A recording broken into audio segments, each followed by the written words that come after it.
كثير من الناس معاناته نابعة من داخله، وأكثر معاناة الناس من الناس، أكثر معاناة. أشوف أدخل استشارات ما في أحد يقولك والله أنا عندي مشكلة مع سيارتي، أنا عندي مشكلة، لا عندي مشكلة مع مديري، عندي مشكلة مع زوجتي، عندي مشكلة مع زوجي، عندي مشكلة مع صديقي، عندي مشكلة مع فلان فلان فلان فلان فلان.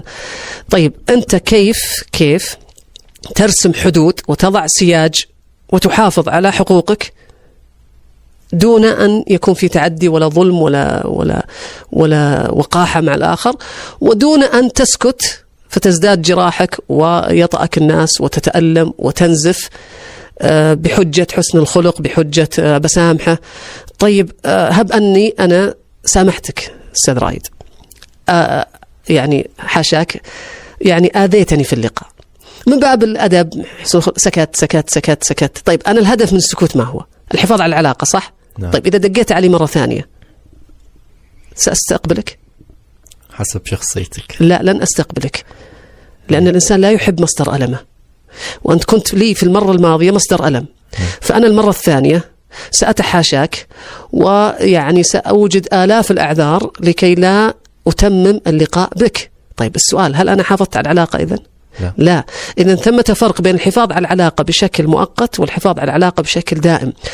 أن تكون شخصية قوية معناها أن تديم علاقاتك مع من يستحق.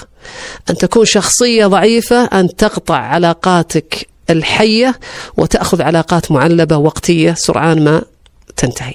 أني لا أتصور إنسان يؤمن بالله يعني بالثقة بالنفس الاعتماد عليها بلا حول الله ولا قوة، يعني الاعتماد الكلي. لا. فالشيخ يقول لا، يعني إذا قلنا الثقة بالنفس دون تضخيم لهذه النفس، وإنما نربطها بالاعتماد على الله سبحانه وتعالى ومشيئته وعونه سبحانه وتعالى. إذن هذا القيد هو الضابط. لما نجي إحنا لكلمة النفس في الثقافة الإسلامية، لا، النفس عندنا أمارة بالسوء ومذمومة في جوانبها، وبالتالي الاعتماد عليها هو اعتماد على خلينا نقول شيء هش وشيء قد يكون مضلل. لكن الذات في مفهوم علم النفس، الذات هي أكثر من النفس، والنفس جزء من الذات، إذ أن الذات ذات الإنسان هو علمه وقدرته وخبراته وتربيته ومهاراته ونفسه وقلبه وروحه وعقله، كلها مجتمعة. فإذا جاءت مجتمعة كملت نقص النفس، فكان الأجدى أن يقال الثقة بالذات بدل من أن نقول الثقة بالنفس. مهما وصل الإنسان من مادية ينكشف إذا ركب الفلك. إذا جت أزمة حقيقية حتى الملحد يقول يا الله. مهما تطرف الإنسان في مسألة الماديات، فطالما هذا الطريق مسدود لا تسلكه. دامك بتروح 900 كيلو بالديور بترجع تقول يا الله، يا أخي قلها من الآن. طيب لماذا أنا وصلت إلى نتيجة نهائية في الكتاب؟ أنا في آخر الكتاب، كتاب 400 صفحة، في آخر الكتاب كتبت أن مشكلة كثير من الناس في الثقة هي مشكلة في حسن الظن بالله. طبعا وضعت مجموعة من الحلول النفسية والعقلية والمهارية والسلوكية النافعة والمجربة والنظريات العلمية، لم أغفل جانب العلم، لكن ثمة جانب مهم جدا أعمق من هذا بكثير، أعمق. وهو الآن يعني من وين جتني الفكرة؟ دخلت لما تأملت مثلا قطار الموت اللي في الملاهي، مدينة الألعاب، تجي لقطار الموت تلقى طوابير، عالم ماسكة. إيش يبغون ذولا؟ يبغون يخافون، يدفع فلوس عشان يخاف، يبغى يدفع فلوس عشان يتذوق الخوف والرعب. عجيب والله يا أخي، الله سماه بلاء، ولنبلونكم بشيء من الخوف. الخوف بلاء. طيب ليش الناس تبغاه؟ بديت أفكر الناس ليش خايفة ومع ذلك مقدمة. الخوف مدعاة للهرب والإحجام. ليش هي خايفة ومقدمة؟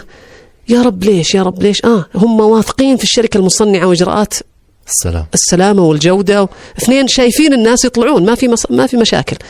إذن النتيجة مضمونة. وإذا كانت النتيجة مضمونة تحول الخوف من خوف مانع إلى إثارة دافعة. لما أنا أخاف ولكني ضامن النتائج أقدم. ثم فكرت إذا الإنسان المؤمن اجتهد وبذل الأسباب، سواء كان عنده مقابلة شخصية أو عنده اختبار أو عنده عرض تقديمي سيقدمه، إذا هو بذل جهده واجتهد، النتيجة عند من؟ عند الله. فإذا وثقنا في الله سبحانه وتعالى كما نثق في الشركة المصنعة وإجراءات السلامة، ستتحول إلى حياتنا إلى مجموعة من الإثارات التي لا يوقفنا ولا يقف أمامنا شيء، بالعكس يكون الخوف دافع لا مانع، حافز لا حاجز. لذلك الخوف ما هو بالضبط؟ الاهتزاز الثقة من وين يجي؟ اهتزاز الثقة هو الشعور في الحاضر لشيء مستقبلي. طيب أنا أقول لك ترى بكرة عندك عرض بتقدمه، فبكرة هذا مستقبل، عندي الشعور اللي في الحاضر، هذا المغص اللي يجي وهذا الخوف. كيف يتعامل مع الإنسان؟ بطريقتين. يرجع للماضي، فإذا تذكر إنجازات الماضي في نفس العمل هذا، أو أنا سبق أني سويت عروض، فإذا كان عنده إنجازات في الماضي ارتاحت نفسه وأقدم على المستقبل، صار عنده ثقة. طيب وين الإشكال؟ الإشكال لما لا يكون لدى الإنسان إنجازات في الماضي. هنا أين يذهب؟ يذهب عقله إلى المستقبل. ولن ينجيك في هذه الحالة إلا حسن ظنك بالله عز وجل. فإذا أحسنت الظن بالله عز وجل أقدمت على العمل. يقول حسن البصري، يقول إن قوما قالوا نحسن الظن بالله كذبوا، لو أحسنوا الظن لأحسنوا العمل.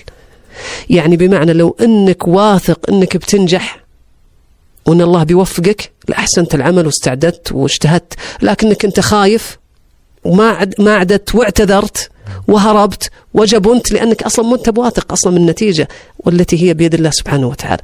ثم هب أن النتائج جاءت في غير صالحك، أصلا مش يدريك إن هذا صالحك ولا مو بصالحك. نعم. يعني هل كل ما جاء على ما تريد هو في صالحك؟ أبدا. إذا سلمنا بأن النتيجة التي اختارها الله عز وجل لك هي خير لك لأنه أعلم وأرحم وأحكم، فمرحبا بأي نتيجة سأحصل عليها. وطالما أني لست قلقا على النتيجة فإن شعوري في الحاضر سيكون قوي وماني بخايف، لأن ما أقسى وأقصى ما يمكن أن يحدث في المستقبل هو خير لي أراده الله سبحانه وتعالى، وبالتالي سأثبت بإذن الله وتزداد ثقتي.